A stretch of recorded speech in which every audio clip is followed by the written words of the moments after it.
I'm Brittany. This is Chuaning. And welcome to Gaywatch, where we watch gay things. Isn't he beautiful? Isn't he stunning? Isn't the Shizun just the most gorgeous thing you ever saw in your entire life? Yes, thank you. So we are here to finish Volume 4 of Erha today. Now, I don't know about you, but I'm real super nervous because we've been getting a lot of really nice, sweet, lovely things this whole last volume. And now that we're finishing it today, which means we are 50 pages out from the end of the volume, now is about the time when it can turn. At any point in time from now on, she can just start taking things away because we can't just have nice things. We have to pay for them in this series. There is simply no way around it. So we have to pay our dues, and they could land at any time, which, considering we've experienced the first 3 volumes of this story, is a little bit terrifying. So we're just waiting for the other shoe to drop, so to speak. I don't know if it comes at the end of this volume, the beginning of the next one. Who can say? But those are the eggshells we're walking on for this stream. We read for a couple of hours, we take a break somewhere around in the middle, and we usually get through about 40 to 50 pages. Today it will be more like 50. So without putting it off any longer, well, there are trigger warnings down in the description box in case you need them, and you might. And please no spoilers in the chat, because there are plenty of people who haven't read this before, including myself, and we would like to remain spoiler-free so that Meat Bun can inflict the maximum pain possible. So,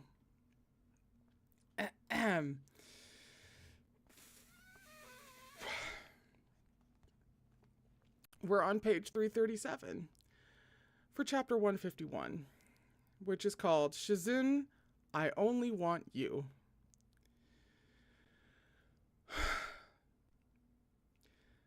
As his thoughts wandered wildly, Chu Wanning heard Mo Run say in a low voice, "What do you think you're looking at? It's not like that. Now take your clothes and get lost." Shui Meng paused. Huh? What did I look at? Mo Run went silent. In the room, Shui Meng stared at his cousin's face, trying to figure it out until it suddenly clicked. He hollered in a mixture of anger and embarrassment. "The hell were you thinking about? I was gonna say with your door locked and all, were you just going to settle for a bath in here, because you didn't want to crowd with everyone in the public baths? You're the one with your mind in the gutter, and you dare to turn it around on me?" One room over, Chu Anning's face darkened. Mind in the gutter. Shui Meng heaved a lengthy sigh and looked Mo Run up and down, glaring the whole time. "I wasn't even thinking about that, but since you brought it up, were you really? Weren't you going to take a bath? What are you still here running your mouth for?" "No, but I really think you're acting kind of suspicious." Mo Run's unfriendly tone and his dark eyes, almost crackling with sparks, only made Shui Meng all the more skeptical. "You practically lived at the brothels back when you first came of age, but I've heard nothing of your philandering ways while you were traveling around these last couple years. Why'd you turn over a new leaf all of a sudden, huh?" No reply from Mo Run. Chu Wanning waited in the silence. He wanted to know Mo Run's answer too. The longer it dragged, the more anxious Chu Wanning became. Why wasn't Mo Run saying anything? Embarrassment? Remorse? Or... "You really want to know?" Mo Run finally spoke, the anger plain in his face. "He actually has the nerve to be angry." Chu Wanning was frankly impressed. He thought Shui Meng's question was perfectly reasonable. Don't get upset just because someone dug up your sordid past and tried to sweep everything under the... Before he could finish the thought, he heard Mo Run finally speak. "I had my fill of fucking and got bored of it, all right? Now kindly piss off." Chu Wanning was dumbfounded. From the silence on the other side of the wall, Shui Meng was the same. The silence stretched for a long, long moment. Then Shui Meng roared so loud the entire inn probably heard, "Moe you shameless dog. Absolute scum." Sure, whatever you say. Now get the fuck out and let me go back to sleep. "Don't touch me. Gross." "How am I gross?" In the room, Shui Meng stuttered, his handsome little face bright red. He had tried to put Mo Run on the spot, but the latter's shamelessness had unexpectedly put him in the hot seat instead. He couldn't help thinking that he was already in his 20s. Among his peers, Nengongsa was marrying the #1 beauty of the cultivation world. The fourth Gongja of Jiangdong Hall was already a father to 3 children, and that Mei Hanshui of Kunlun Tashui Palace, Mei Hanshui, surprisingly, had yet to die of a venereal disease. It seemed that Shui Meng was the only inexperienced virgin left. So Shui Meng was indignant. Not for perverse reasons. In fact, he had no raunchy desires whatsoever. But he felt like he had fallen behind Mo Run in this aspect, and not just by a little either. So he was outraged.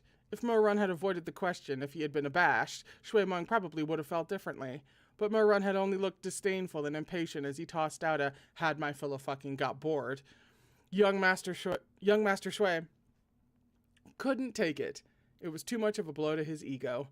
He stammered futilely for a time before shouting furiously at him, "Anyway, you're gross, you depraved piece of trash," and slammed the door on his way out. Chu Wanning was at a bit of a loss as well. He was more collected than Shui Meng and could tell Mo Run was deliberately provoking him out of irritation.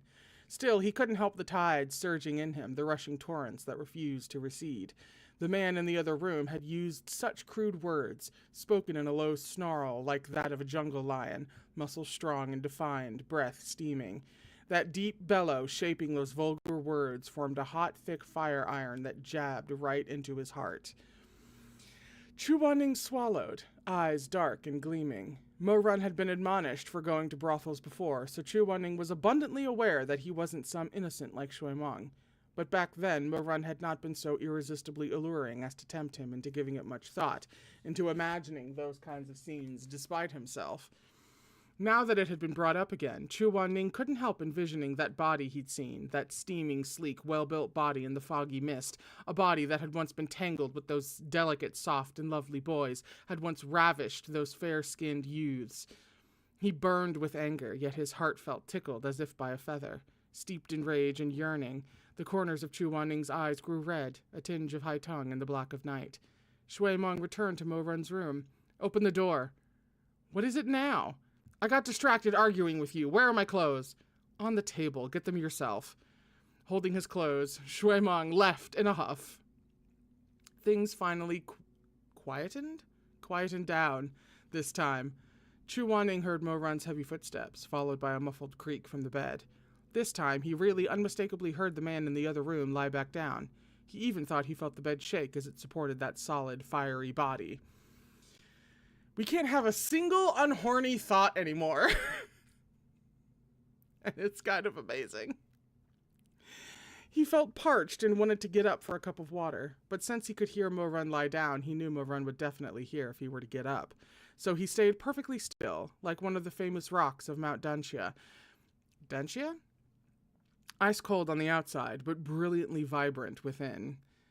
On the other side of the wall, Mo Run was restless. Men with unfulfilled needs tended to be irritable, and Shui Meng had to pick that exact moment to pester him. He had lost his head during the bickering and yelled something shameless. He wondered if Chu Wanning had heard. He definitely would have if he wasn't asleep. The more he thought about it, the more he regretted it, rolling this way and that on the bed. On the other side of the wall, Chu Wanning listened to the creaking sounds and felt his unease grow as well. A few seconds later, Chu Wanning heard Mo Run say in a low voice, "Shizun." Startled, Chu Wanning froze. Still unable to settle, even after all that tossing and turning, Mo Run tried calling to Chu Wanning to see if he would respond. "Shizun, are you asleep?" Of course, Chu Wanning didn't reply. "Can you hear me?" Chu Wanning's heart beat like thunder. Embarrassed at how loud it was pounding, he quietly tugged the quilt over his head in an effort to muffle the sound Mo Run couldn't hear to begin with. "Shizun." Under the quilt, with Mo Run's voice so close, it was as if they were lying on the same bed. As if, were Chu Wanning to lift the covers, he would see Mo Run's handsome face as he reclined on his side, bare-chested, his cheek propped in one hand as he watched Chu Wanning with those bright, pitch-black eyes of his, those bestial and hungry eyes that threatened to swallow him whole. What did I say about not a single unhorny thought?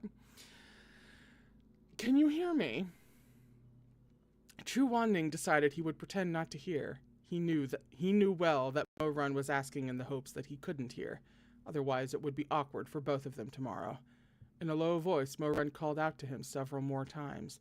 When he heard nothing from Chu Wan-ning's side, he let out a quiet sigh.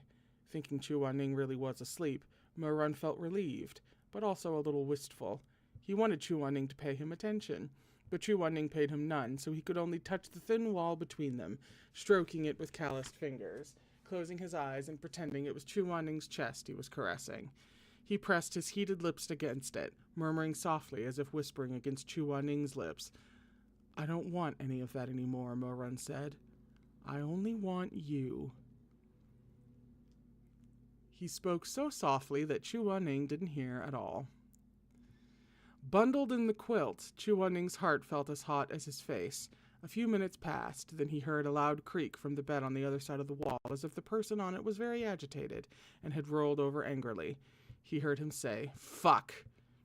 Chu Wan-ning suddenly had a feeling, an animalistic sixth sense, that he was about to hear something. For an instant, all his hair stood on end. He thought he should cover his ears, but his fingers barely twitched. At a loss, he stared blankly at the underside of the quilt. A moment later, he heard it. Nobody fucking move. Nobody move. Sit down. Nobody move.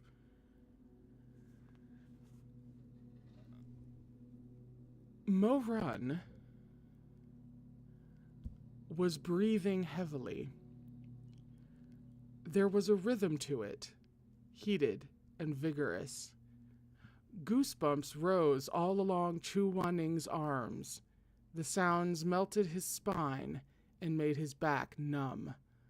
Mo-Run's panting was so sensual and sinful, guttural noises that were stifled yet unbridled at once. These sounds left him with no ambiguity as to what Mo-Run was doing. Chu Wan-ning closed his eyes.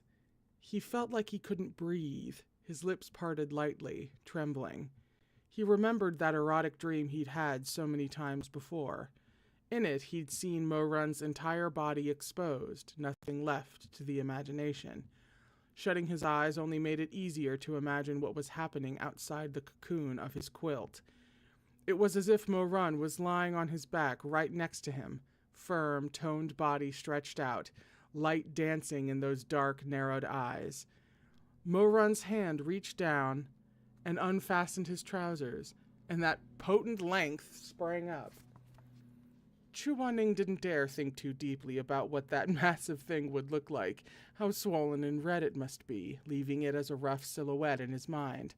Mo-Run's hand worked over that lethal object, the jut of his throat rolling with every swallow. There was no telling of whom he thought as he stroked his own cock feverishly, painfully. At the low groan from the other side of the wall, husky and sensual, Chu Wan-ning's scalp went numb, those phoenix eyes hazy with lust in the darkness. He, too, could no longer bear it. Oh my God, hold my fucking hand, okay? We are holding hands.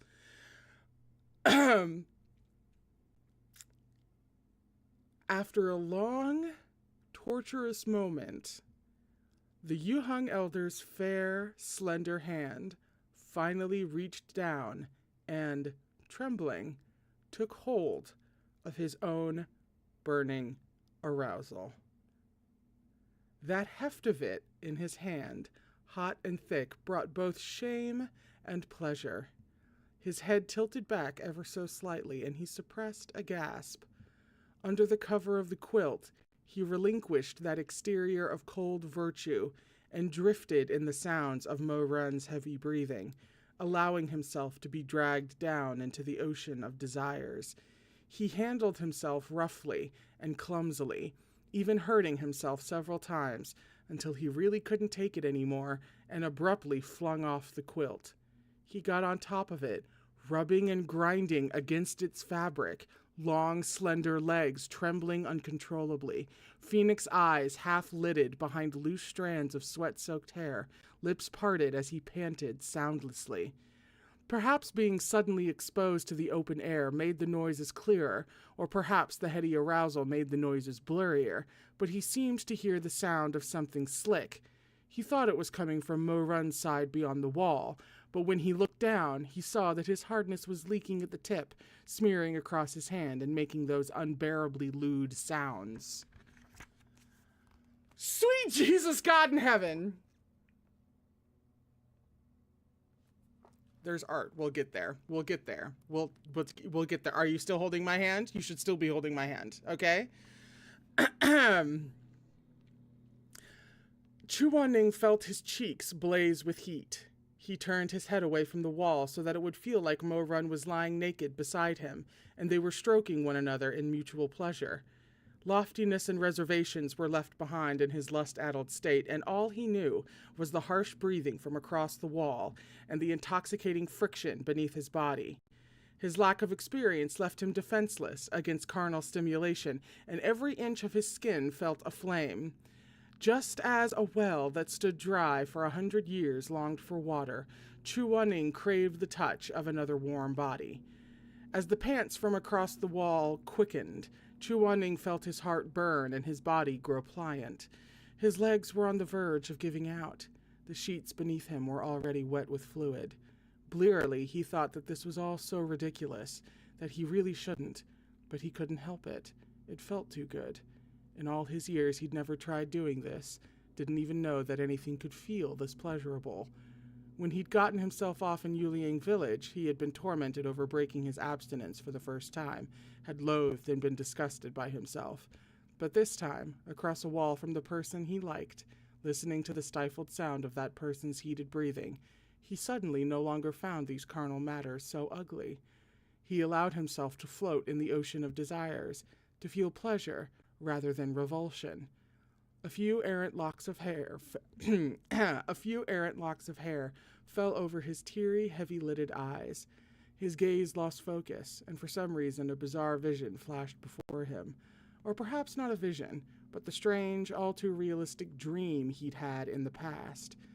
The bedding in the dream had been red and gold, with an animal pelt spread on the sheets that he could practically smell. Excuse me. There's art, and I can't turn the page when there's art. Wait, that's not the right... I'm not even clicking on the right window. So, you know what? Presented without comment.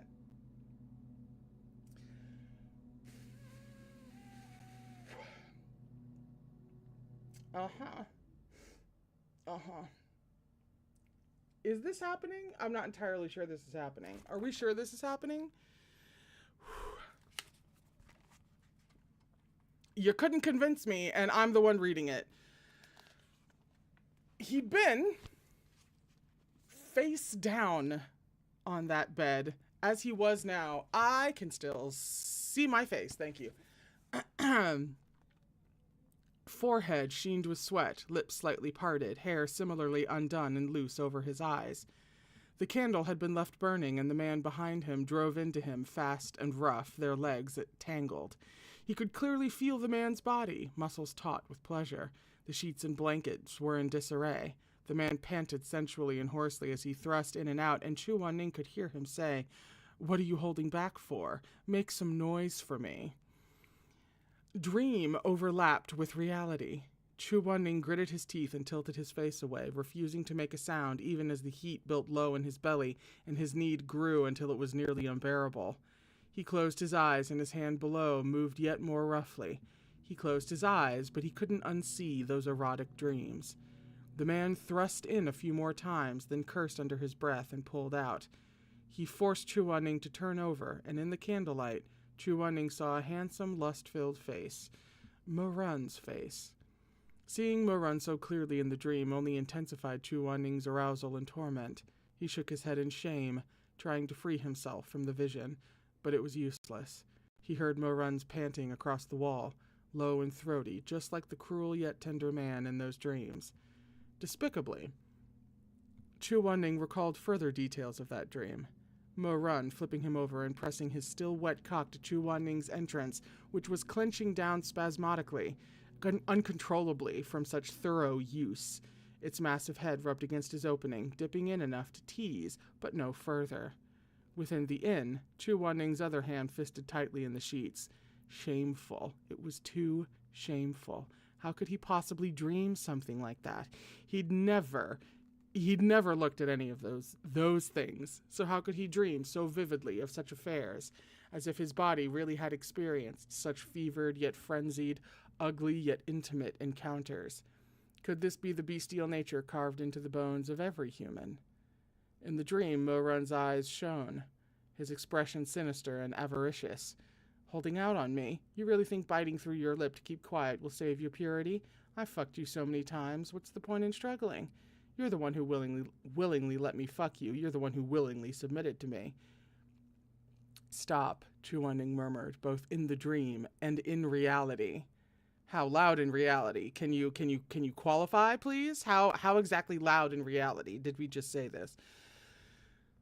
So what if you're noble and virtuous? You were still dirtied by me in the end. Didn't you take me into your mouth and suck me off? Didn't you spread your legs and let me fuck you? Wasn't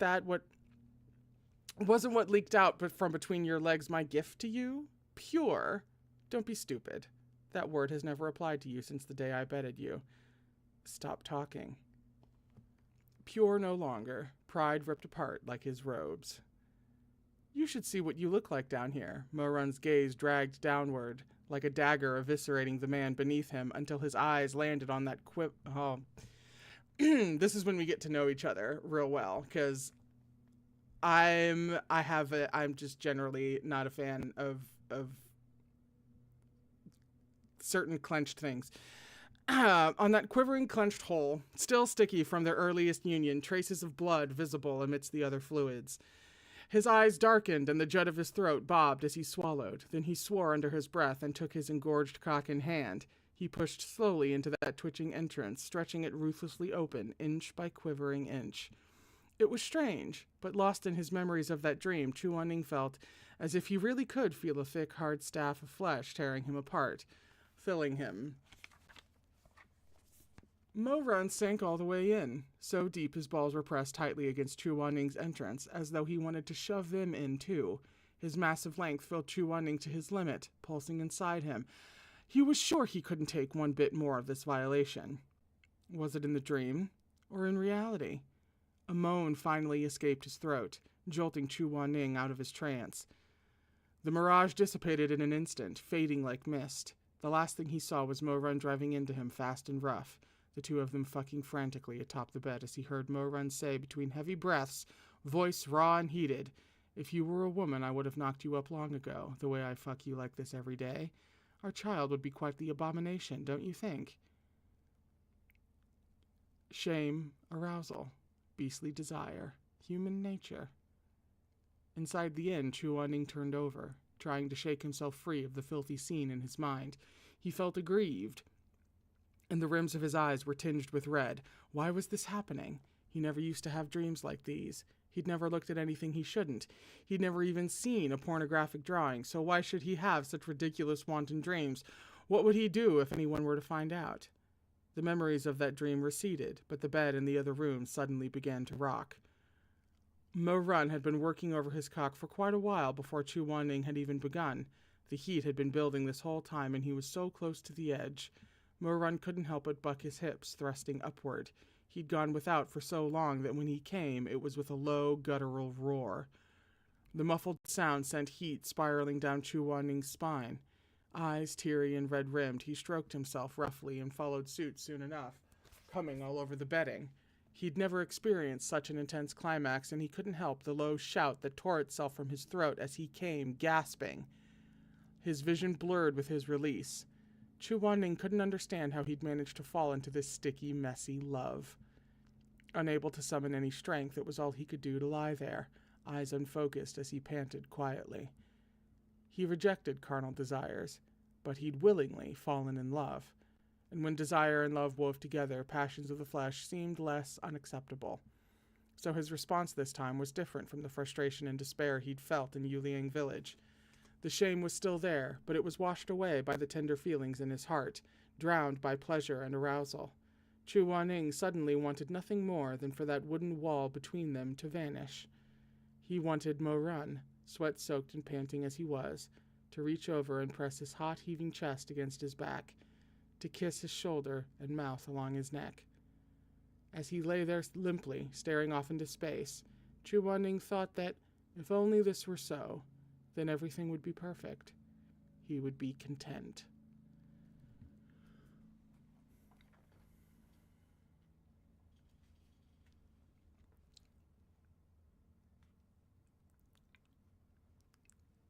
That's a scene break.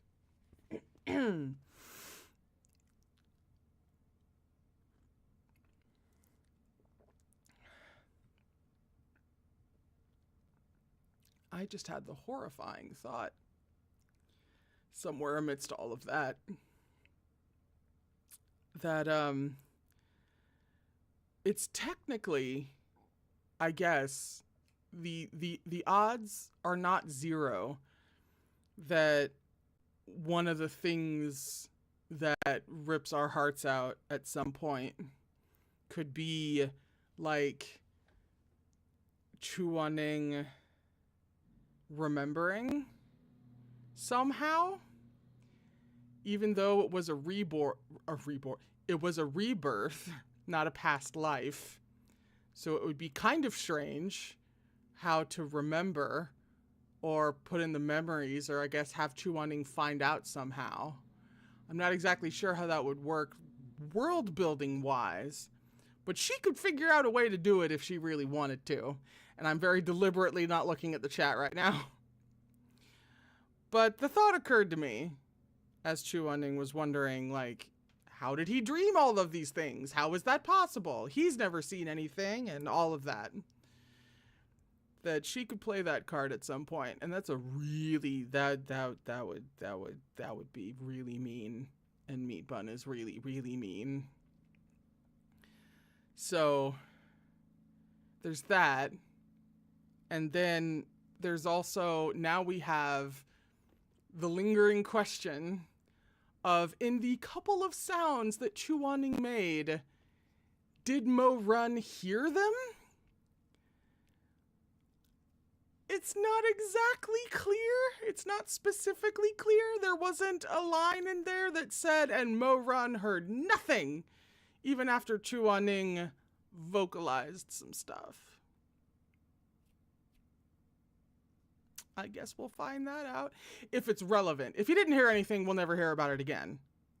Presumably, unless they have a conversation about this, which is hard to imagine now, but stranger things have happened over the course of the next, 7 volumes or what have you. But if you did, maybe we'll hear about that?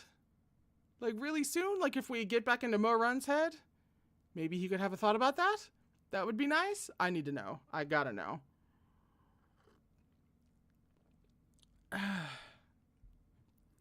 That was, I would, just thank you for giving us what we wanted, Meat Bun. It was too much of an amazing idea to have that happen with the wall between them and everything. It was too great of an idea to not do. You had to do it. But, Meat Bun being Meat Bun, makes you earn it. Because she put us through a lot to get there. But we got there. We weren't the only ones who got there, but we got there. In a really fantastic and complicated way, as is how it usually goes with Chu Wanning and Mo Run. Did I say that was a scene break? That was a scene break.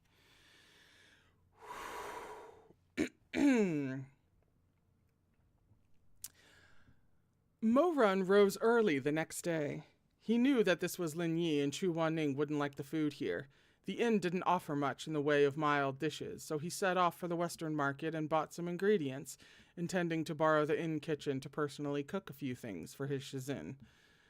There were some men who pulled out all the stops to woo someone, who might cook a full banquet for breakfast, but who would give up and walk away at the first sign that their affection might not be returned. There were so many beauties in the world. Why waste time on someone they had no chance with? Mo Run wasn't like that. He'd spent 2 lifetimes chasing after Shimei. He finally understood his own feelings, and he also understood that, in this lifetime, he and Chu Ning would never be more than master and disciple. You tempt that fate. Even so, he wanted to care for Chu Ning every day. To be perfectly aware that something was impossible, but to go ahead and do it anyway. In this, Mo Run had never changed, in life or in death. Gongja, out shopping so early? Check out my fresh radishes. Why not buy some? Gongja, I have all sorts of jewelry here. Bracelets and necklaces, hairpins and accessories. You name it. They're all finely made. Come look, come see. All kinds of spiritual stones and weapons. Come. Mo Run had only planned to get some groceries, but as he passed a general store with his basket full of vegetables, he saw a row of pretty little trinkets laid out on a stand. One in particular caught his eye, and he found himself wandering over before he knew it. Another man stood near the stand, the hood of his cloak pulled up as he looked over the glittering goods on display. The man lifted a hand, revealing smooth and lovely bone-pale fingers beneath loose black sleeves. It was these delicate fingers that drew Mo Run's attention. Based on the person's build, he'd taken them for a man, but the slenderness of that hand made him think they might be a woman instead. Curiosity drove him to try for a better look at their face, but it was shrouded by a veil of black silk. Only a pair of cold eyes were visible, obscured by the shadow of the cloak's voluminous hood. You want to know what makes me nervous about this?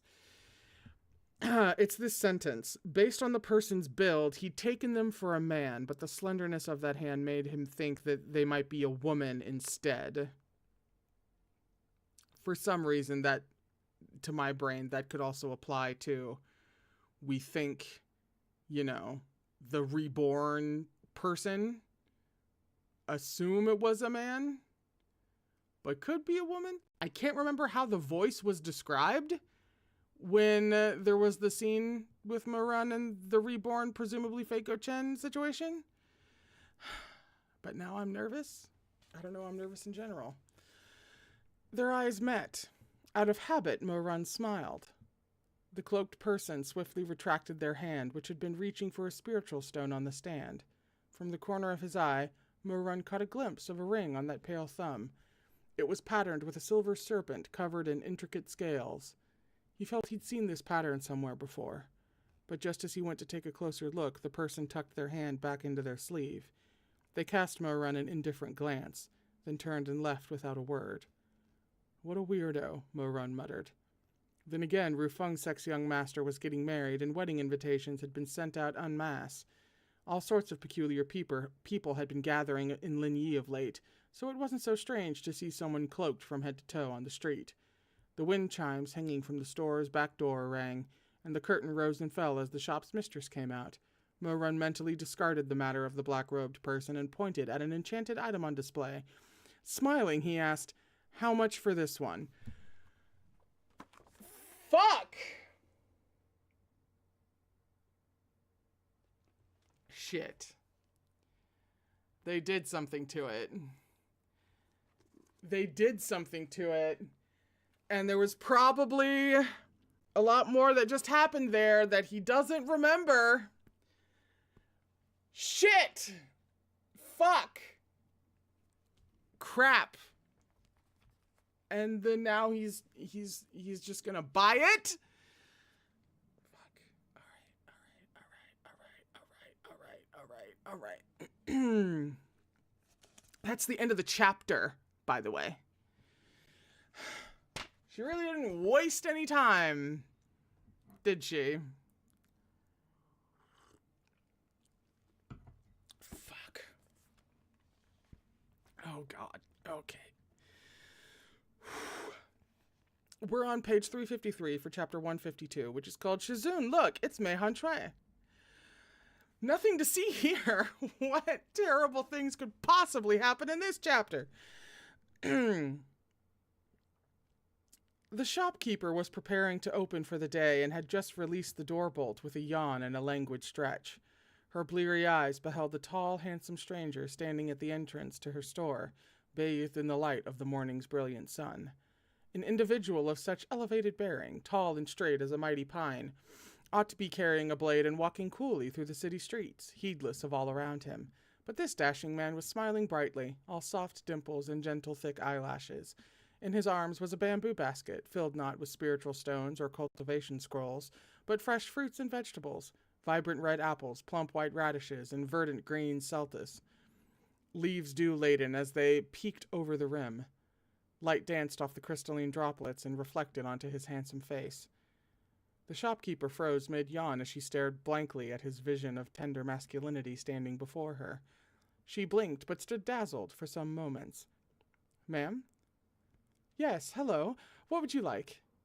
"These." Mo-Run picked up a pair of pale red crystal pendants. "How much?" Gongja has fine taste. The shopkeeper didn't notice a robed person? Fucking shit. Gongja has fine taste. These pendants are made using top-grade dragon blood crystals and crafted by artisans at Kunlun Palace. The materials may not be the most precious, but the pendants themselves are quite special. The red color of dragon blood crystals, as I'm sure you know, becomes more vibrant as the wearer's body temperature rises. The shopkeeper paused to smile before continuing. "Since Shenjun picked out a pair, one must be for your dual cultivation partner. I wonder what lady was so lucky as to claim your affections. Definitely get these. I guarantee you won't regret it. It'll certainly spice things up if you both wear one while dual cultivating." That's what we're...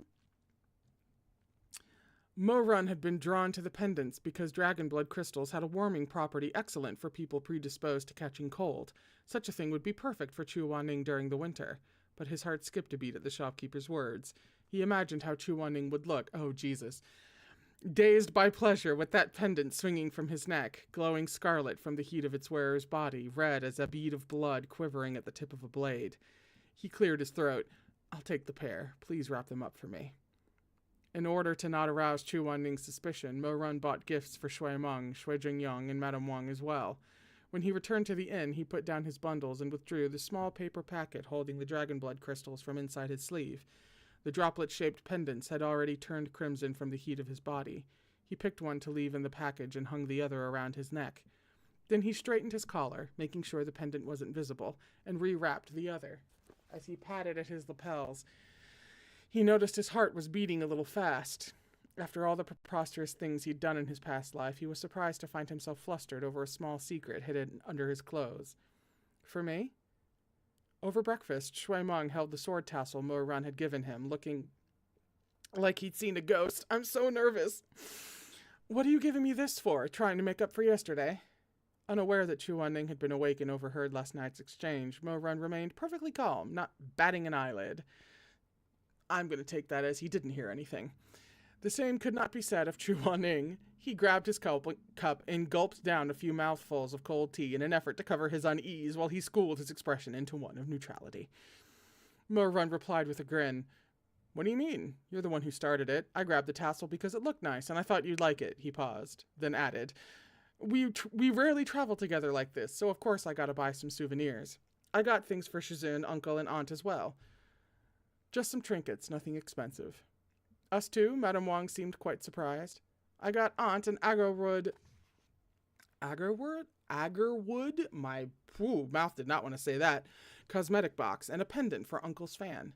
Mo-Run handed out their gifts as he spoke. "And this for Shizun." Is it just me, or did he get everything just to, cover the fact that he just got a gift for, Shizun?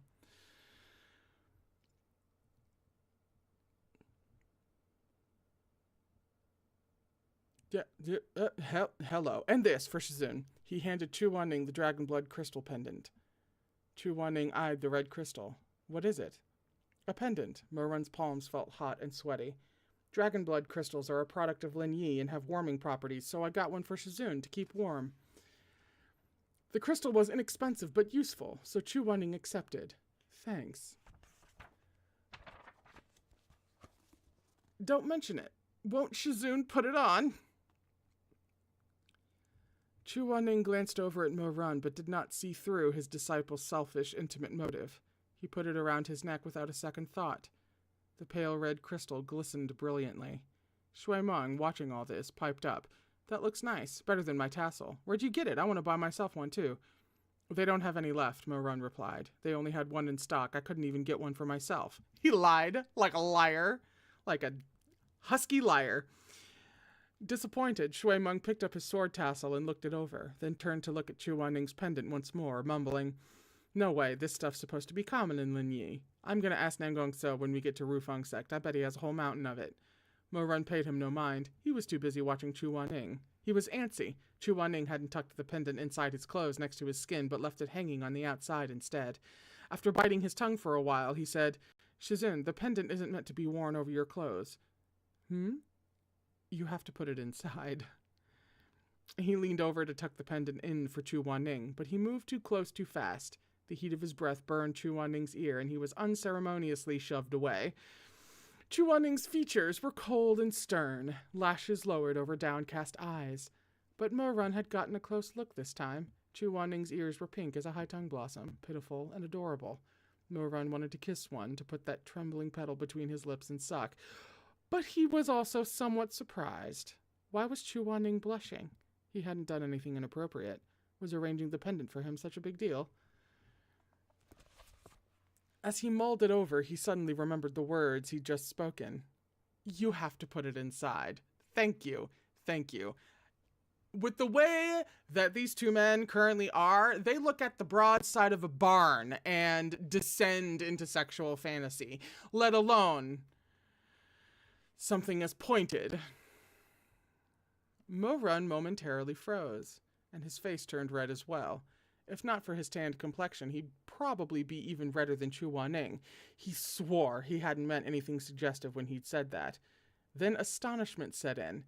If even his mind hadn't gone to the gutter, then how had Chu Wan-Ning's with all his propriety? No matter how he thought about it, he couldn't figure it out.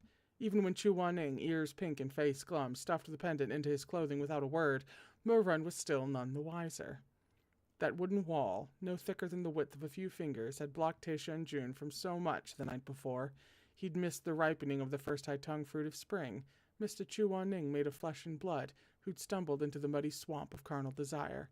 He knew nothing of what had happened on the bed on the other side of the wall. He didn't know that this morning's Chu Wan-Ning was still caught in yesterday's mire, heart throbbing with his love-born desire and filled with shame because of it, overly sensitive because of it. Still haunted by his dream and the filthy words contained therein, still desperate to suppress evidence of that vision. Chu Wan-Ning had uncharacteristically read dirty thoughts into such a simple sentence. Chu Wan-Ning looked up and shot Mo-Run a quick glance. His chest felt a little hot. He must still have an excess of internal heat from yesterday. But he's also wearing the pendant. So I'm so concerned. He reached for the handle of the teapot, only to be beaten to it by Mo-Run. "Don't drink so much cold tea. It's bad for your stomach." Chu Wan-Ning said nothing, but stared at him with his hand outstretched, indicating that he'd like the cold tea anyway, thank you. "I'll get you a cup of hot tea instead." "There's no need." But Mo-Run had already gone to find the shopkeeper, returning after a few minutes with a pot of fresh boiled tea, which he poured into a cup for Chu Wan-Ning. "Here you go, Shizun." "He's right, Yu-Hung. You should drink your tea hot. Cold tea really isn't good for your health," said Shui Jingyang. Is that like an ancient misunderstanding or myth, as they would say? Because obviously, cold tea's fine. Chu Wan-Ning had no choice but to accept the steaming cup of tea. He blew on it a little, then set it down without taking a sip. His insides were hot enough. Any warmer, and he feared that last layer of thin ice in his gaze would melt and allow his unrestrained, lustful feelings to overflow. He feared that, if their eyes were to meet, there would be no way to hide his embarrassing thoughts. And if that were to happen, how could he, the Beidou immortal, face anyone ever again? As they finished breakfast and got ready to leave, a new group came in. At their head was a man wearing a thick sky blue cloak with a scrollwork pattern, his face hidden under the hood, inconspicuous within the group. As he set foot inside the inn and saw Shui Jingyang, however, he broke away from his party and came over to make a formal salute. "Greetings, Uncle Shui." "Who?" The man pushed back his hood. Shui-Meng let out a small sound of surprise and took a big step back. Shui Jingyang laughed. "Hi off, it isn't Han Shui!" "Me Han Shui." lifted his face. His skin was fair, and with his high nose bridge and defined brows framing deep-set eyes, he possessed an exotic handsomeness that set him apart from the rest. His skin glowed even in this dimly lit space. He had been raised in the frigid lands of Kunlun, and his features carried the chill of frost and snow, giving him an air of cool detachment and keen intelligence. Simply put, based on looks and mannerisms alone, no one would believe this was the infamous philanderer, Mei Hunshui. There were some matters to take care of back at the sect, so I've only just arrived at Lin Yi. I didn't expect to see Uncle Shui here. Mei Hunshui's looks were so naturally cold that his eyes were frosty even as he smiled politely, and his gestures of respect had a coolness to them. So I came over to greet Uncle and Aunt. Very good, very good. If only Meng had your manners. Shui Meng was less than pleased to hear this. He glared daggers at Mei Hunshui from where he stood at the back, the venom in his gaze only growing. This damnable Mei Hunshui, Shui Meng thought to himself, so freaking two-faced. This sleazy scoundrel would do anything and anyone, male or female, dead or alive. He had even tried to grope Shui Meng back at Peach Blossom Springs. But look at him now, acting prim and proper like some enlightened monk in front of his elders. What a poser! Mei Hunshui didn't glance even once at his childhood playmate. His gaze remained fixed and his lips barely moved as he spoke, the very image of propriety. Uncle jests. Shui Gongzhe is the darling of the heavens and the winner of the spiritual mountain competition. I'm sure he is outstanding in other respects. That's right, Dad. I beat this guy before, you know. Meng Er. Embarrassed, Madame Wang tugged at Shui Meng's sleeve. The irascible little phoenix reluctantly subsided, though he continued to mutter under his breath, puffing fire from his nostrils. Mei Hunshui asked, Is Uncle heading up to Rufong sect? Well, it's about time. There's no harm getting there a little early. If nothing else, Nangong Lu has an abundance of rooms to spare. Didn't he say something about turning the whole city into guest lodging for the months before and after the wedding? Shui Jingyong said with a laugh. We're gonna head over first. That way the youngsters can spend some time getting to know each other too. At that, he glanced over at Shui Meng, his matchmaking intentions none too subtle. Shui Meng abruptly went quiet. Is Hunshui not going straight to Rufong sect? I have some errands to run for the sect master, and I need to purchase a considerable number of spiritual stones, so I'll be staying in Dai City for a few more days. It won't be too late to arrive the day before the wedding. Shui Meng muttered under his breath. Yeah, right, you're just afraid of arriving early and getting beaten like a dog by all the girls from every sect whose hearts you've played with. What was that, Meng Meng? Marun, who had been listening, teased. Something about a dog? Shui Meng humphed and crossed his arms. Nothing, I was reciting cultivation scripture. Sure, the may-be-gone scripture. You shut up. At the sound of their bickering, Mei Hunshui finally deigned to glance over. Their eyes met, and Shui Meng paused. Something was off about Mei Hunshui. He was acting completely weird. When last they'd met, it'd been at Peach Blossom Springs, and that sleazy playboy had been shooting seductive glances in every direction. His eyes had seemed like they'd smile even when angry, but the eyes of the person in front of Shui Meng now had not even the slightest inclination toward flirtation, much less any seductive glances to shoot. His gaze was icy cold, logical, and admirably restrained. These eyes seemed like they'd be angry even when smiling. Shui Meng blinked, rooted in place as he recalled how Mei Hunshui had led the disciples of Tashui Palace in battle at the Heavenly Rift, the way he had acted so serious in front of everyone. He couldn't help the flash of anger that burned through him. How was this guy so good at pretending? How did he fake it so well? This duplicitous beast, this scum in gentleman's clothing. Hey, Meng Er, where are you going? It's too stuffy in here. I'll wait outside. Don't come out till you're done chatting. With this, Shui Meng strode toward the door, flipped the curtain, and left in a huff. The poor darling of the heavens was far too vexed. He really didn't get it. The whole damn room had that sleazy stink. How come no one else could tell? Infuriating.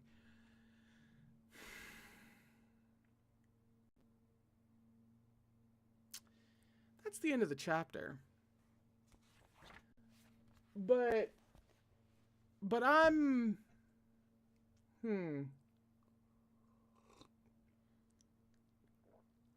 Like... And any number of things could be true about Mei Hunshui. Either he does just have that duality about him, which is plausible, or, again, any number of things. He could be intermittently possessed by something or someone or some spell, some magic, some something. Anything to more than one personality, or maybe the fake Gochen can head hop. I don't know. But now I'm worried about it. Thanks, Meat Bun. That was the end of the chapter. Did I say that? I'm not remembering when I'm telling you guys things today. There's just too much. I'm too nervous. But it's almost 4, which means it's time for the break. So we are on page 363 for chapter 153, which is called Shizun's Most Hated Sect Leader. Okay. So, give me a moment to transition into the Gaywatch break room. And I'll be back in a few minutes to finish the volume, whatever the hell that means. All right. Be back in a second. In a few minutes. Not a second. A few minutes. It's got some time. Go take a break. Go do something. I'm going to go pace.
And we are back. Nervously, but we're here. So, coming out of the Gaywatch break room to continue finishing Volume 4 of Erha. Once again, we're on page 363 for chapter 153, which is called Shizun's Most Hated Sect Leader. We're breathing deeply. Oh my god, you named the bunny. As you should. Hang on, I'm writing it down. You named the bun. Oh my god. Tian Tian. No, that's so cute. That's adorable, and you should all be very proud of yourselves. Oh my god. You also named the fox? Okay, hang on. Hang on. We interrupt this reading of Erha with the name of little animal spirits. Longchong. Longchong is the freaking... Oh my god. Longchong is the fox. Wasn't there a third one that you guys have met? The bird, yes. Huaimeng is the bird? Oh my god, you guys are the fucking best.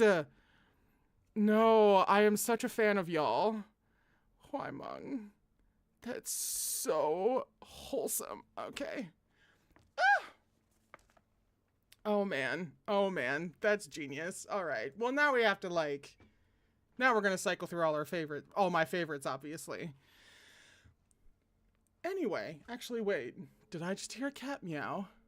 Did I not put him up? To add to the chaos of this stream, I think I'm gonna have to be back in just a second while I make sure that the cat is actually up where he's supposed to be. Didn't I close the door? One moment, please.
And back we are again. So, false alarm. The wife just got home early. So, of course, the cat is out and about. Duh. So, she's just home early. It's fine. I knew that I had closed that door. But, you know, I'm also deeply ADHD, so I very easily could have just not closed the door. So, page 363, chapter 153, Shizun's most hated sect leader.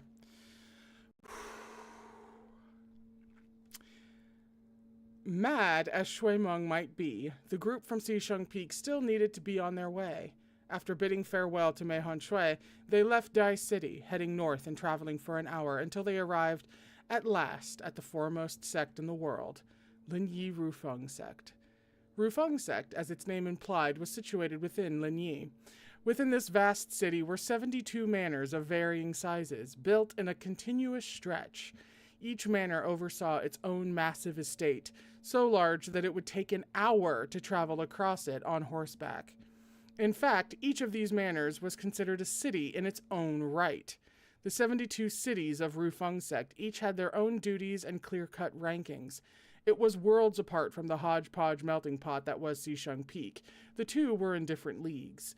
Even Shui Meng, who despised the people of the upper cultivation realm, couldn't help his astonishment as he stood at the entrance to the cities.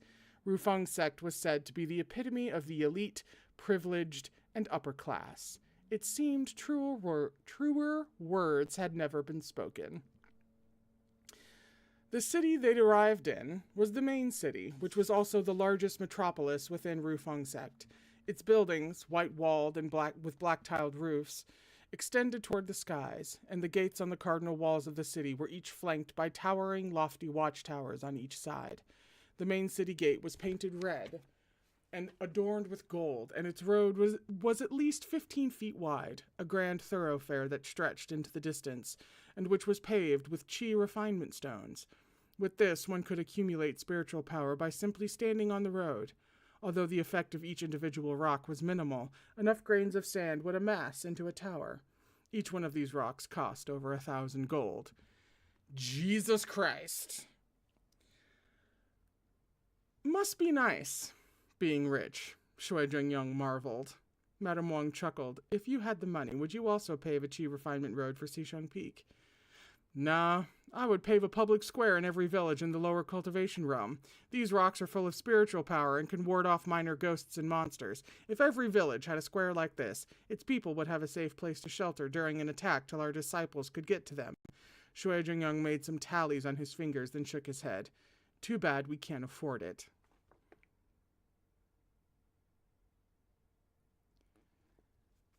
The best man, maybe? Xisheng Peak, Shui Meng sighed along, is a little poor. Shui Jingyoung nodded weightily. We're all cultivation sects, yet Rufong sect is so rich. At this point, Chu Wanning, who had kept silent until now, spoke up. Sect leader, do you know how much Rufong sect charges to send out regular disciples for an exorcism? I've never asked. How much? Chu Wanning raised 4 fingers. 400 silver. Shui Jingyoung's eyes were wide. So much? 4,000 gold, Chu Wanning replied. Jesus Christ. Shui Jingyoung gaped, speechless. The upper cultivation realm is full of wealthy merchants, so money is easy to come by. How can you compete with them when you only charge 80 silver per request? Not to mention the requests for which you don't accept payment at all. Despite his blunt words, Chu Wanning's eyes were gentle. Come, let us enter the city. Oh. He's like, you charge, something sane. So you don't exploit people in moments of emergencies. So, of course we can't afford all this. There was an accepted etiquette for prominent sects to receive guests, and the reception committee for Rufong sect had been waiting at the city gates for the past few days. Though they greeted all entrants with welcoming smiles, they were well aware of the status and reputation of each arriving party. For rogue travelers and small-time cultivators, the reception committee would give them a tour of the city, then guide them to their assigned rooms. Minor sects would be received directly by the warden who was in charge of such things. When it came to Xisheng Peak, which had recently risen to become one of the 10 great sects, Rufong sect's reception committee didn't bother posturing.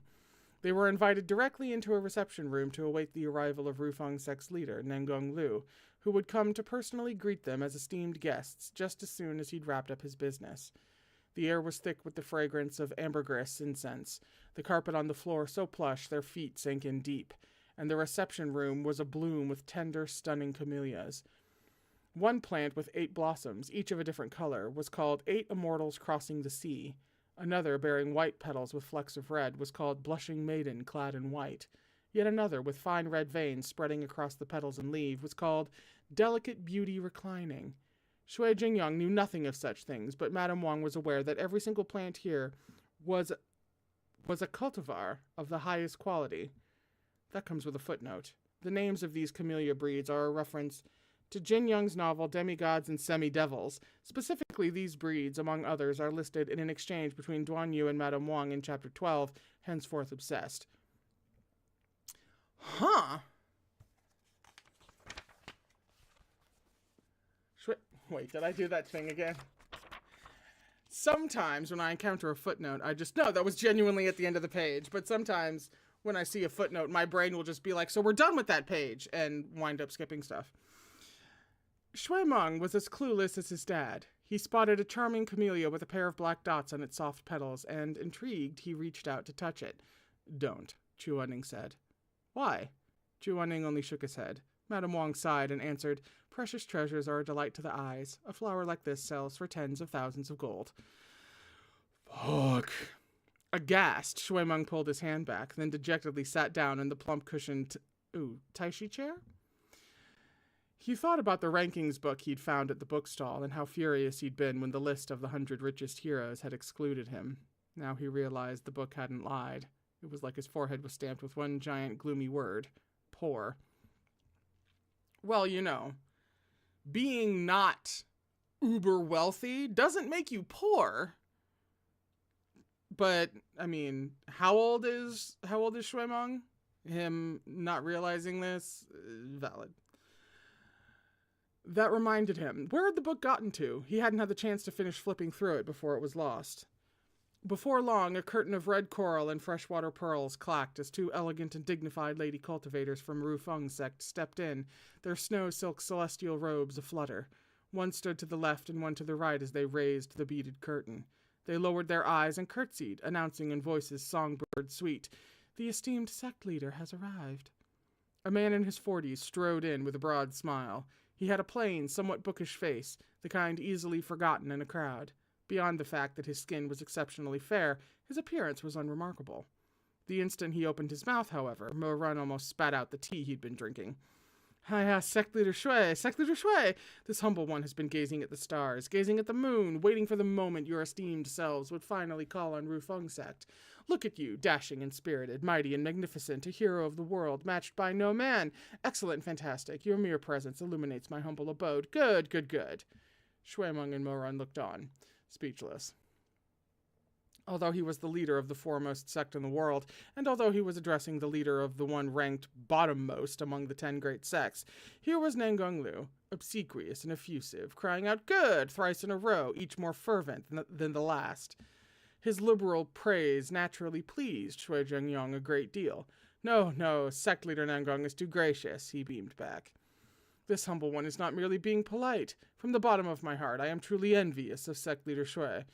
The sect leader is a hero of our time, awe-inspiring, worthy of admiration. Look at this humble one. I've become so lazy and flabby in my old age. I surely cannot compare." Jesus! It's like the Los Angeles of the cultivation world. You know what I mean? They are in Beverly freaking Hills right now. Nangong Lu was so ecstatically warm that the peacock Shui Jingyang's tail feathers began to spread, despite his best efforts. "Oh, no, sect leader Nangong, you're too generous." Mo Run had never crossed paths with Nangong Lu in his past life. When Mo Run had come to eradicate Rufong sect, the sect leader had fled. Mo Run cared nothing for such small fish and hadn't bothered to check if the man had died in the crossfire or managed to escape with his life and scrape out some further existence under a new name. Thus, this was the first time he'd ever been in the same room as Nangong Lu, and he found himself distasteful just from his tone. He muttered under his breath, Who knew the sect leader of the #1 sect in the world had such a silver tongue?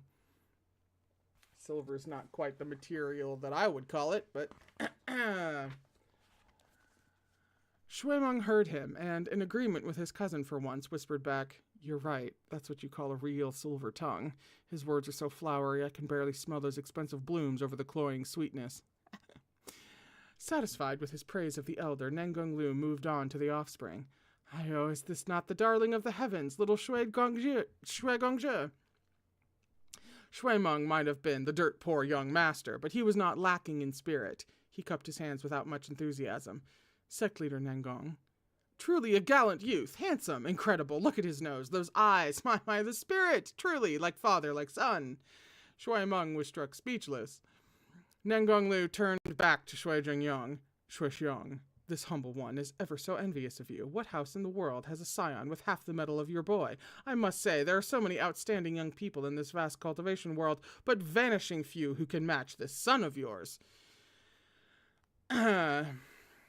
Shui Meng had held out at first, determined to detest him, but Nangong Lu was completely oblivious to his cool attitude, catapulting so much enthusiastic, effusive praise at him that it knocked poor young Master Shui right off his feet and sent him reeling, until he eventually cracked a small smile.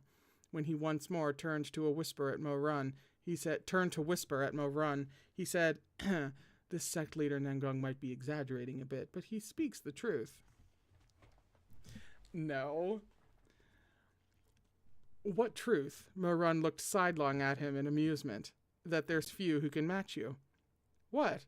"I'm telling you, at the Spiritual Mountain competition, that was just one competition.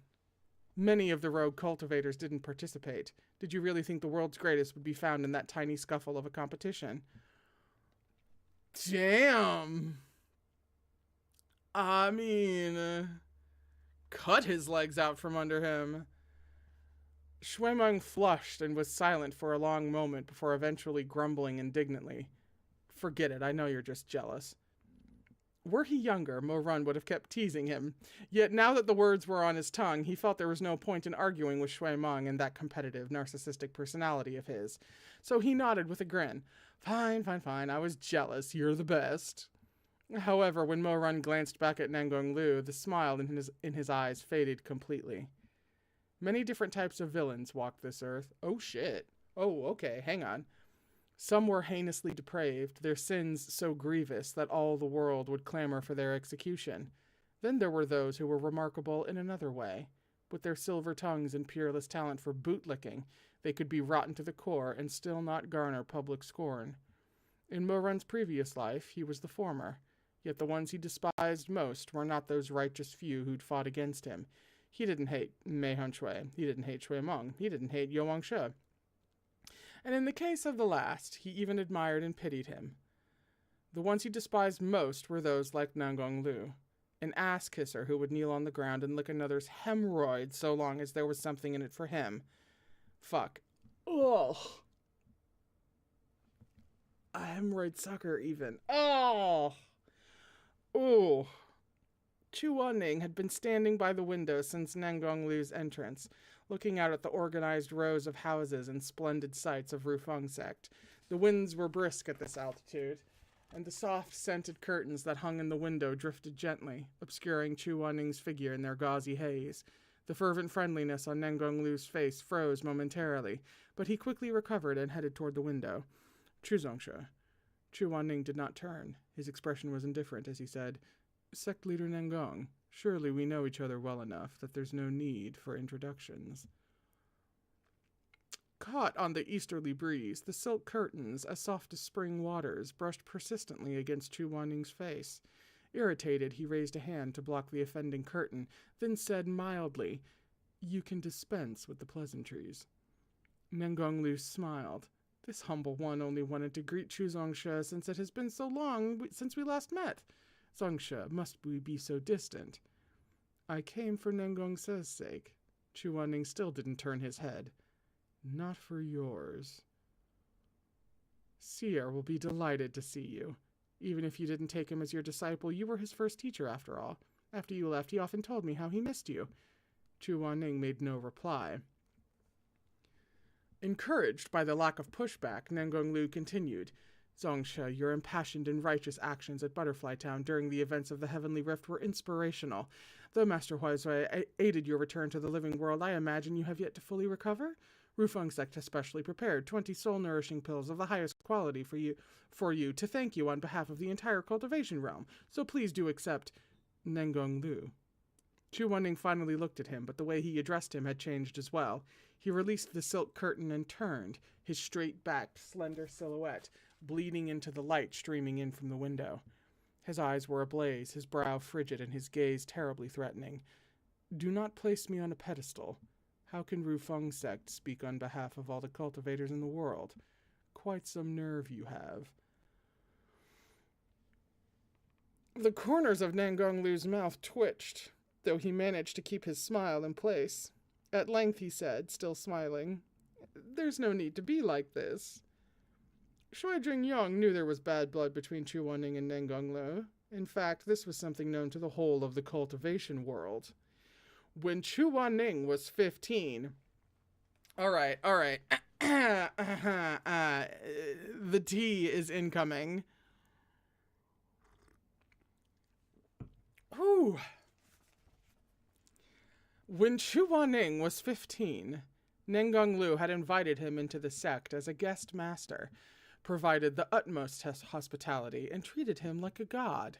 Nevertheless, after only a few years, Chu Wanning had suddenly had a very public falling out with Nangong Lu right in the middle of Rufong sect's grand hall. The two had exchanged words, saying things like Jincheng Lake, holy weapons, the lake monster's demand, morality and justice, ill for a long time, the madam, etc.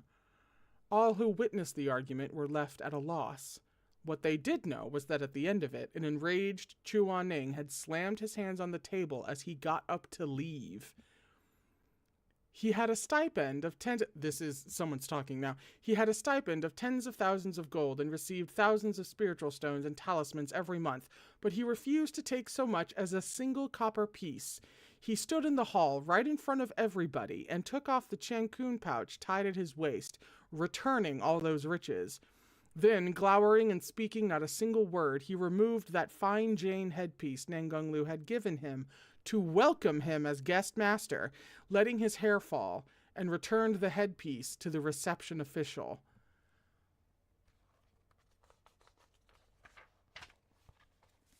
This was a tale many of the storytellers of the lower cultivation realm told with relish. Nangong Lu was greatly upset, yet even then he tried to smooth things over. He said to Chu Zongsha, You've served the sect for so long. Even if you must leave, at least let us compensate you properly. Rufong sect has no wish to be known as a sect that doesn't pay its dues. But Chu Zongsha replied, I have served the sect all these years solely to repay the madam's kindness of a meal. With her death, the esteemed sect and I have come to a crossroads. We have chosen different paths, and I have no intention of staying any longer. Keep your money. It would shame me to take it. Then he closed his eyes and turned to take his leave of Rufong sect. Shui Jingyang had thought the storytellers were exaggerating, so he'd once asked Chu Wanning what exactly Rufong sect had done to offend him. However, Chu Wanning did not like speaking about others behind their backs, so he'd only shaken his head and refused to give any details. But if the scene unfolding before them was any indication, it would appear the storytellers had uttered not a word of lie. Seeing how tense the situation had become, Madame Wang stepped forward to make peace. She said gently, You hung elder, please calm yourself. It's not good for your health. She then turned and bowed respectfully to Nangong Lu. Nangong Shenjin, we appreciate your kind gesture, but Xisheng Peak does not lack for spiritual stones and valuable medicine. We cannot accept your soul-nourishing pills. Nangong Lu seized the chance to disengage and, after a beat, chuckled and said, Madam is right. I was thoughtless. You hung elder, forgive me. Please don't take it to heart. Mo Run watched all this and thought, Shizun totally flung cold water in this guy's face, and he still, there's a typo, and still he smiles so easily. Amazing. He took a sip of his, Rijao tea. Rijao or Rujao? Rijao. Green tea. Yet who would have thought, in the brief moment he looked down to sip his tea, Nangong Lu had come before him, bearing a wide grin. That's the end of the chapter. I love how we got the tea, but yet not all the tea. Although, let's be honest, whatever the problem is, probably centers on disrespecting Mo Run somehow. I'm absolutely sure of it.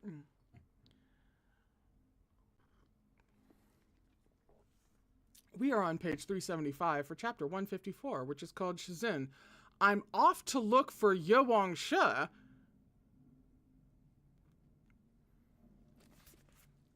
Well now, this was awkward. Everyone else, from Madame Wang to Shui Meng and even Shui Jingyong, had politely stood in greeting when Nangong Lu came in. Chu Wanning hadn't cared to do so, but had remained standing where he was, by the window. But to Mo Run, Rufong sect was no more than some worthless garbage sect he had trodden underfoot in his previous life. He knew the place was a disordered mess beneath the surface glamour, hardly worthy of respect. Still, he hadn't meant to make things awkward for Nangong Lu. It just never occurred to him to stand.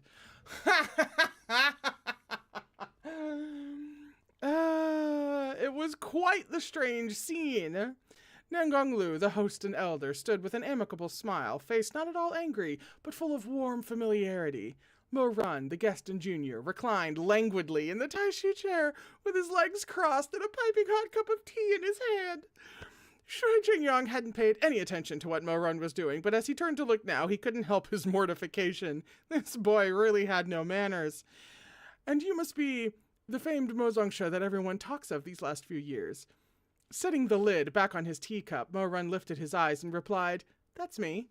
Such gallant..." Nangong Shenjin. Mo Run cut him off with a smile. "You've already used gallant youth on my cousin, so perhaps not on me as well."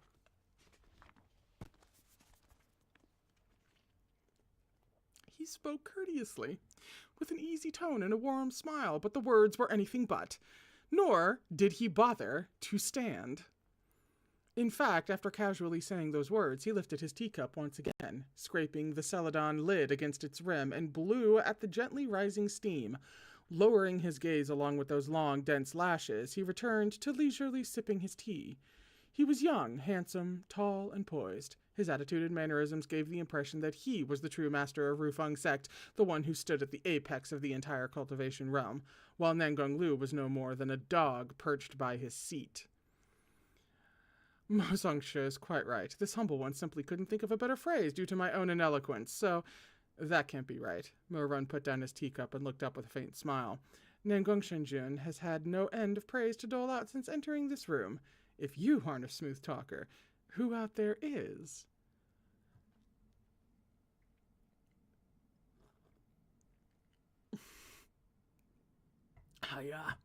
Mo Zongsha flatters me too much. Who said I was flattering you? Mo Run smiled, bright eyes fixed on him. Being a smooth talker isn't always a good thing. Shui Jingyong finally couldn't take it anymore. Lowering his voice, he scolded, "Renner!" It was understandable for Chu Wanning to be hostile toward Nangong Lu. At least there was a history between them, and Chu Wanning had the social status to rival him. Mo Run, on the other hand. Mo Run paid Shui Jingyong no mind, speaking instead to Nangong Lu. Nangong Shenjin should have saved the honeyed words for the other juniors. I'm a crude person. I won't understand it, and I don't want to hear it. Shui Jingyong was completely speechless. Although Mo Run knew his uncle would be displeased with his behavior, he didn't regret it in the least. The world was filled with so many vile things. Chu Wanning, with his fierce temper, was always sticking his neck out. Take, for example, the exorcism of Lo Shen, when he had beaten up landlord Chen, the paying client, for mistreating a helpless girl, heedless of any damage to his reputation. He'd done nothing wrong, yet his name was ever maligned in the mouths of others. Those people would call him cold-blooded, intractable, and unfeeling. Mo Run was determined to stop others from calling his Shizun ill-mannered ever again. Thus he vowed to act even more egregiously than Chu Wanning did, even more over the top. It was a dumb plan, but it was the only one he could conceive of to protect his Shizun.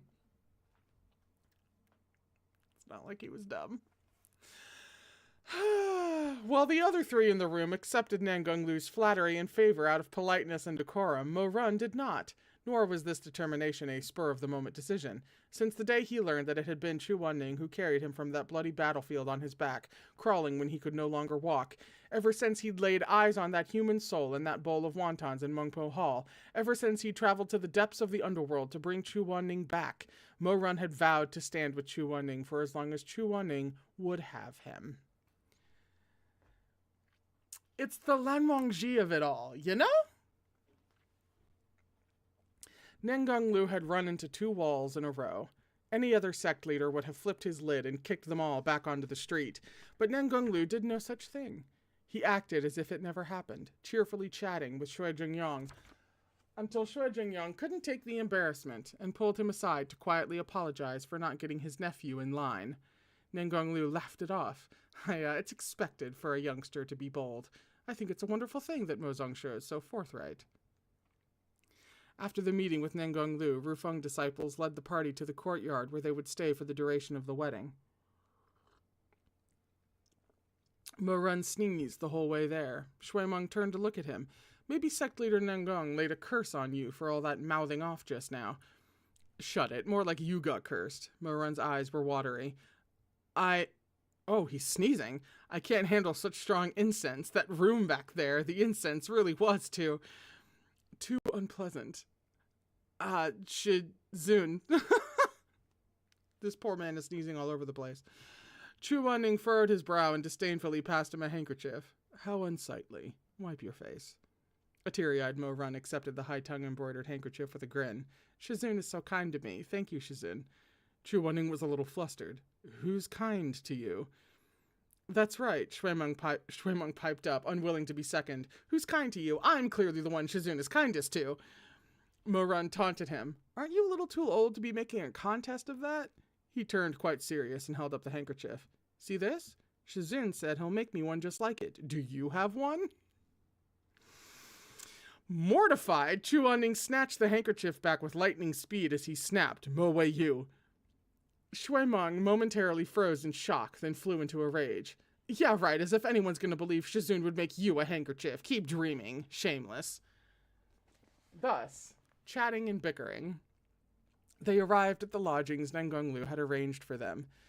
There were 4 rooms around the courtyard, one for Shui Jingyong and Madame Wang, and one each for the rest. Flowers danced gently between winding paths to quiet retreats, and the soothing sound of running water babbled in the background. It was a scene of singular elegance. Mo Run, who had been in good spirits, faltered when he saw which courtyard they would be staying in. His eyes glazed over for a moment despite himself. As he followed the rest into the courtyard, his mood grew grimmer as he took in the details of their surroundings. This was the one place in Rufong's sect that had left a deep impression on him in his previous life. Being back here made him think about other possibilities. If Chu Wanning had not recalled him from that path at the cost of his own life, perhaps he would have walked the same road in this lifetime and become Emperor Taishenjun. Even now he would be commanding millions of Zhenlong chess pieces and burning this renowned sect to the ground. The thought sent streams of cold sweat down his back and 1,000 thoughts rushing through his mind. Mo Run closed his eyes. He was no longer the youth who wore his heart on his sleeve. He could keep his emotions in check, and so it was that no one noticed the haze clouding his heart. Each retired to their own room to rest. Mo Run stood in front of his for a while, hands clasped behind his back, but did not go inside. One of the maids in the courtyard, a little uneasy, asked carefully, "Does Shinjun not find the room satisfactory?" "Oh, no." Coming back to himself, Mo Run smiled. "This courtyard just reminded me of somewhere I used to live, is all." "What a coincidence. I was worried Shinjun didn't find the accommodations to his tastes. If Shinjun has any request, please let me know and I will do my best to fulfill it." "I'm good, thank you."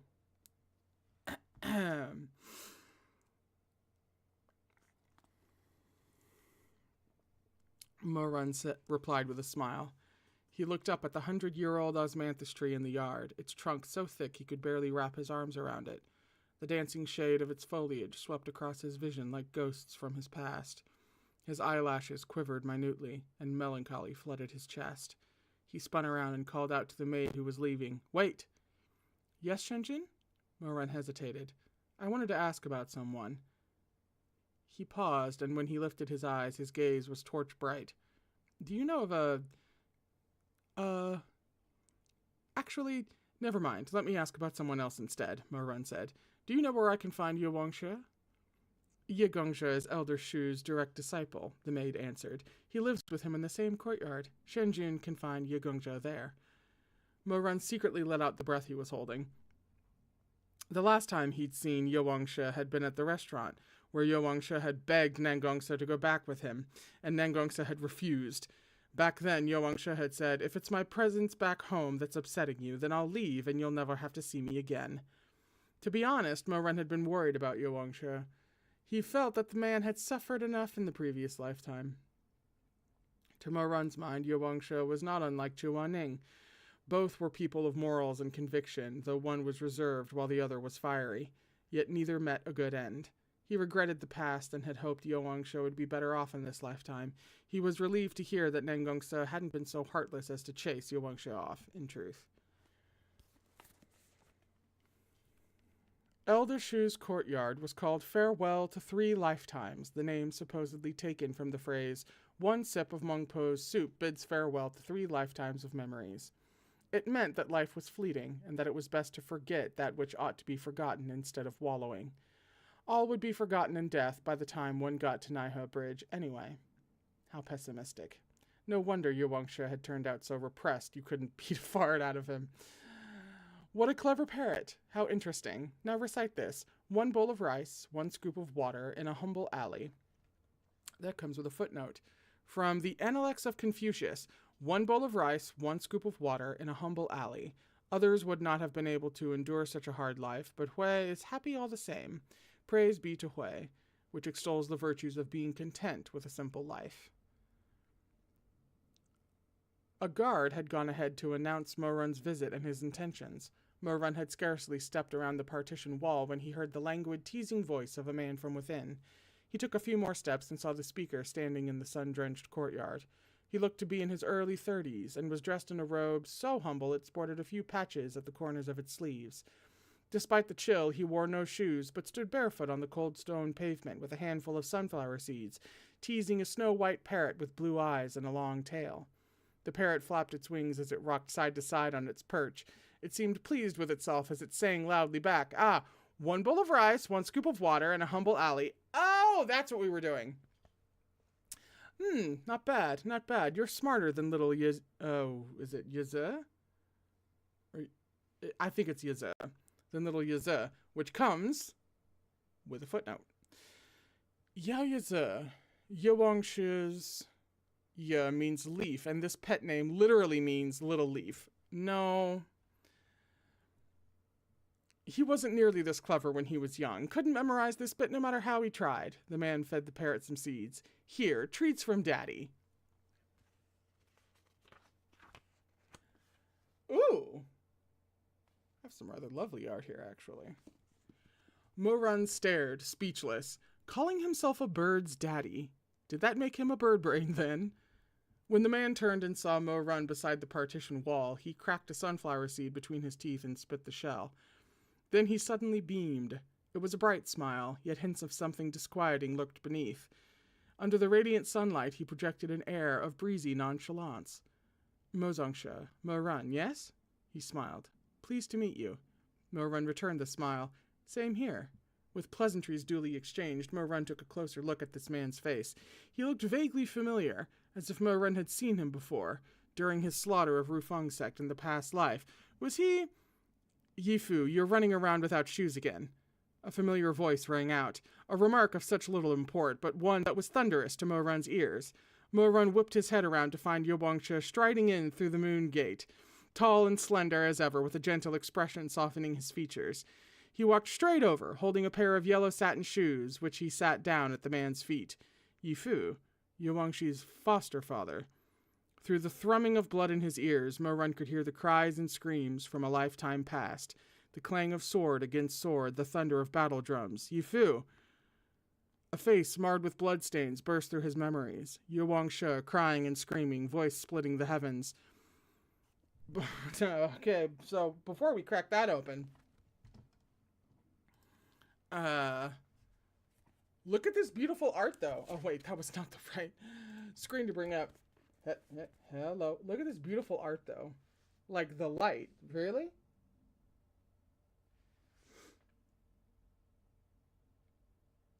The sunlight, I mean.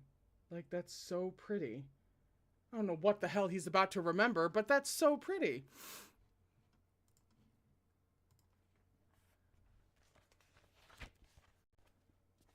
Oh, hang on. When Mo Run had raised Rufong sect, Nengong Lu had fled to save his own hide, leaving the 72 cities headless and floundering. Elder Shu, Rufong sect's foremost warden, had stepped up to take the reins, marshalling the panicked masses that Mo Run would have otherwise wiped out in an instant in resistance with the aid of Yuewangshe. The man wasn't even a Nengong, yet he'd shouldered the responsibility that should have fallen on a sect leader of that surname and used his position as elder of Rufong sect to defend its 72 cities to the last. He wasn't even Yuewangshe's father by blood, yet he'd moved to intercept the sharp blade filled with spiritual power aimed at Yuewangshe's back, sacrificing his own body to protect the child he raised. Mo Run had watched this scene from atop the city walls, and his lips had twisted in a sneer. Heavens only knew how jealous he'd been in that moment. To think there was someone out there who would willingly die for another without a blood tie. His narrow-minded self had felt shock and pain. He was so jealous he'd almost gone mad, so jealous his eyes had gone bloodshot. He thought, great, that's just great. Look how lucky Yuewangshe is. Had there been a single person in this vast world other than his mother who'd been willing to die for him, would he have ended up like this? The heavens were kind to everyone else. It was only to him that they were so grudging, so cruel. He'd wanted to destroy everyone he was jealous of. All these people huddled together for warmth. He was going to send every last one of them to hell. How was it fair that he was the only person to never experience a single day of contentment or a single spark of warmth, that the only person who had ever been kind to him had died long ago? It was the only bit of warmth he'd ever had. Why did it have to be taken from him? He hated. Looking back, Mo Run could only think of how stupid he'd been back then. There was someone in this world who would willingly die for him. He was the one who had missed it, who hadn't realized, and who had let that person down. Mo Run closed his eyes and took a moment to settle his turbulent emotions before looking up again. He knew who this man was now. This was Yuewangshe's Shizun, as well as his Yifu, Shu Shuanglin, the man who, on the second day of the slaughter of Rufong sect, had died in battle to save Yuewangshe. Mo Run turned away, a bitter ache in his heart. He couldn't bear to look at that smiling, carefree person bathed in sunlight any longer. He went over to greet Yuewangshe instead. Yuewangshe. Yuewangshe paused when he noticed Mo Run standing a short distance away. Then he smiled and said, "Ah, Mo Xiang is here too. Long time no see." Long time no see. In this life, Yuewangshe had only met Mo Run a handful of times and wasn't terribly familiar with him. He continued to smile politely as he asked, "Are you here for my Yifu?" Mo Run silently glanced over at Shu Shuanglin before shaking his head, a little awkward. "No, I'm here to see you." "Well, look at that, little Yaze. When was the last time someone came here looking for you?" Grinning lazily, Shu Shuanglin popped another sunflower seed in his mouth. "Where did you meet Mo Xiangshe anyway?" "At Peach Blossom Springs." That's nice, Shu Shuanglin said, smiling as he poured the rest of the sunflower seeds into the bird's food bowl. "You young ones keep chatting. I'm going to take a walk around." Yuewangshe tugged at him. "Yifu, you aren't wearing your shoes again." "Oh, I forgot." Still smiling, Shu Shuanglin slipped the shoes on. "There, better?" But, out of the corner of his eye, Mo Run saw the man stroll leisurely around the corner, bend down, take the shoes off again, and tuck them into the front of his robe before continuing on his merry way. This father-son pair, in terms of both appearance and personality, was really very strange. Shu Shuanglin looked very young on account of his cultivation method, not a day past 30. He seemed more like Yuewangshe's brother than anything else. In fact, with his willful, mischievous temperament, he seemed more like a younger brother. What was with that plaque outside, solemnly inscribed with "Farewell to 3 lifetimes," then? Was he just messing around, or what? Side by side, Yawangsha and Mo-Run walked unhurriedly along a shaded path. The courtyard was full of trees that flowered and bore fruit, but it was now the middle of winter, and everything was withered. Only a few dry, yellow leaves clung to the branches, quivering in the wake of the passing wind. Sorry about what happened at the restaurant last time. It was quite embarrassing. Not at all, Mo-Run said. How have you been lately?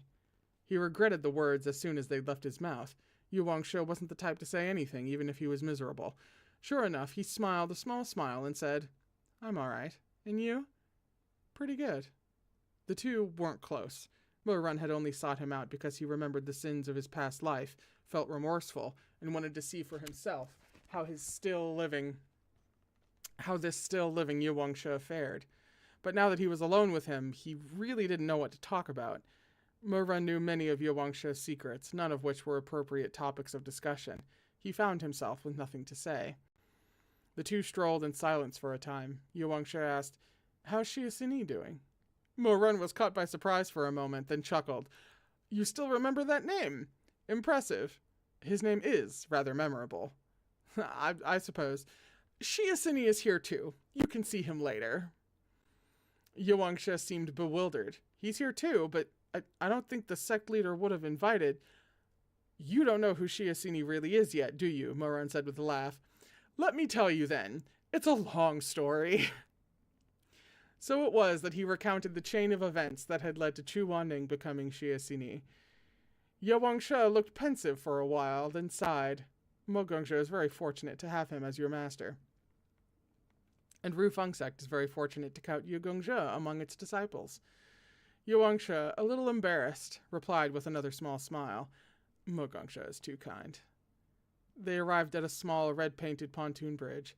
The path here had been all dry branches and shriveled leaves, but this place was verdant, with tall stalks of bamboo that stood proud and unyielding in wind and snow.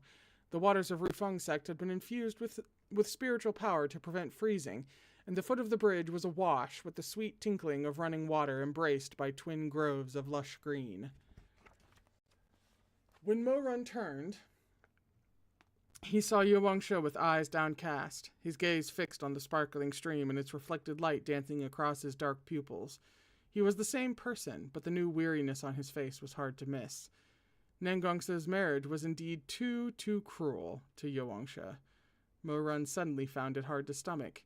He felt as if he were looking at Chu Wanning, who gave so much of himself yet hardly received as much as a backward glance. Yagongsha, why don't you come to Sishong Peak instead? Mo-Run asked. What? Mo-Run shut his mouth. The words had felt overly impetuous the instant they passed his lips, and he well knew what Yawangsha's answer would be. He sighed and said, It was just an offhand remark. Don't mind me. Yawangsha smiled in response. Are we adopting Yawangsha? Can we get him over to Sishong Peak? Is this a thing that can happen? Because I would love for this to happen. He used to have a handsome, alluring smile, 7 parts gallantry and 3 parts elegance. Here was still the same person with the same smile, but his cheeks were now sunken, and though the gallantry remained, the elegance had withered, leaving twin pools of sorrow. It was obvious that he had tried to hide it, but despite his best efforts, this sorrow was too deep to be concealed. Is Mo-Shang here to poach people for Sishong Peak? Yawangsha quipped. Sure am, though Yagongsha probably won't bite, so just take it as a joke. My Yufu is here, so I'm not leaving. What do you plan to do then? Pain flashed across Yawangsha's face, and for once he didn't have a ready answer. What did he plan to do? He didn't know either. Yawangsha felt he was a moth to Nangongsa's flame. He couldn't help being drawn to that warmth, even if it led to his own ruin. But Nangongsa didn't want him. I'll just say, stay here at Rufong sect. Keep doing the things that are my duty. Yawangsha said with a wan smile. Serve the sect leader, serve Yufu, and later serve the young master. He paused, and his hands tightened into fists, the joints as pale as jade. Mo-Run was perturbed. How could Yawangsha say the rest of that sentence so calmly? How could he say the next words at all? And serve the young mistress. Yawangsha finally dropped his gaze, as if unable to bear it any longer, but only for an instant. Then he raised his eyes, looking at Mo-Run in that gentle, polite way of his. He even managed to keep a smile on his face as he stood in the bitter cold of winter, resilient as the bamboo all around. A sudden gust sent the fresh fallen snow scattering in the bamboo groves. In that moment, Mo Run decided, no, Nengongse was not going to marry Song Chu Tong.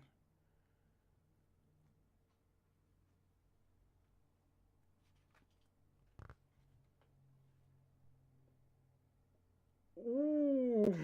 Ooh.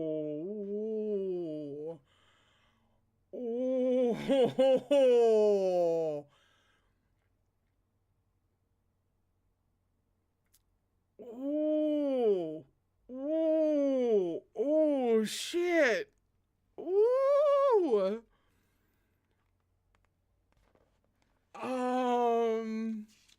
That's the, I don't know what I grabbed the bookmark for. That's the end of the volume. Oh shit. We're gonna ruin a wedding in volume 5. We're gonna ruin a wedding on Thursday? Excuse me. Oh shit. Mo Run was really like, no. We all get our gay happy endings here. He will not stand. He will not stand for queer pining. Because that's what he has resigned himself to. So he's not going to let... Stop. I'm so excited.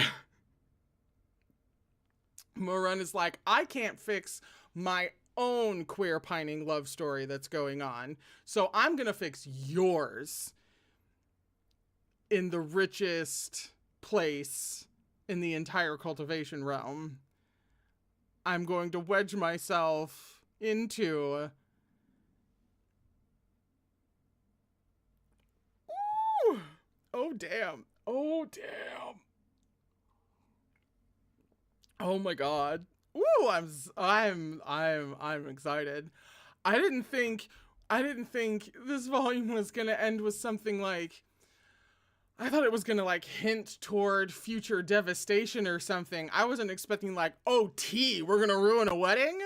Like, I wasn't expecting this kind of hype for Thursday.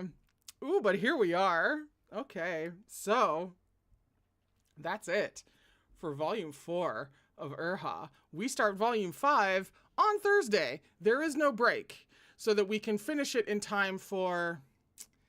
God, do I tell you yet? It's the 8th. So it's coming up. I'm talking about the what we're reading starting on May 1st, which is Gaywatch's 5-year anniversary. We start reading something as the break between Erha's volume 5 and 6. There's a little bit of a break, and I know what the break is. But I'm not... We ended... Do I tell you today, or do I tell you like on Thursday when we're starting the volume that will be the last volume? Okay. All right. Since you guys were so fucking cute as to name the spirits that we've been reading with in the Gaywatch break room, I will tell you guys now instead of Thursday. So, to celebrate 5 years of Gaywatch, I am going to read a trilogy that will take us through May and June and should be into the very beginning of July. So it'll take us through 5 years of Gaywatch and then Pride Month. And it's a trilogy that means a lot to me. It was so impactful to me in terms of queerness, and as a writer, I have studied this trilogy, okay? I haven't read it in a few years, which is why it's such a good choice, but I have studied this thing, okay? I have like dissected its structure. I am a nerd about this series whenever I relive it, and I haven't in a while. So, on May 1st, we start Captive Prince by C.S. Picard. And this is why I said that it was related to your interests if you are into Erha. because there are some tropes and there are some tensions in there that are very reminiscent of the kind of thing you find in Erha. Erha goes to particular extremes, but Captive Prince, still up your alley. If you have not experienced Captive Prince, you need to experience it, and I would love nothing more than to be the person who tells you that story from beginning to end, because I adore it so much. It's such a journey. It's one of those, I can't, we'll be here for another 2 hours if I start talking about it. But May 1st, we start Captive Prince, and we're going to read the whole trilogy. And actually, if we squeeze in some time, depending on how the reading streams go, there is also like a bonus little short story novella thing that takes place after the trilogy that we can read as well. I'm going to play that by ear though. But I am finally getting to read Captive Prince to you. From the second that I started these like reading streams, Captive Prince was on my mind. I wanted to get this onto the channel somehow because it's so good. It's so good. So that's what we're doing on May 1st. After Volume 5 of Erha, which will take us through the rest of this month, we start Captive Prince on May 1st. I will now go shout it from the rooftops across, Patreon and Tumblr and YouTube and all that jazz. But you guys are the first to know. So, I'm terribly excited. And I will see you guys on Thursday for starting Volume 5 of Erha and crashing a wedding, apparently. I'm terribly excited about everything that is happening in books. Holy shit. So, I will see you guys on Thursday. Please have a lovely, lovely week. Please take care of yourselves. And I will see you in a couple of days. And then eventually on May 1st for Captive Prince. Alrighty.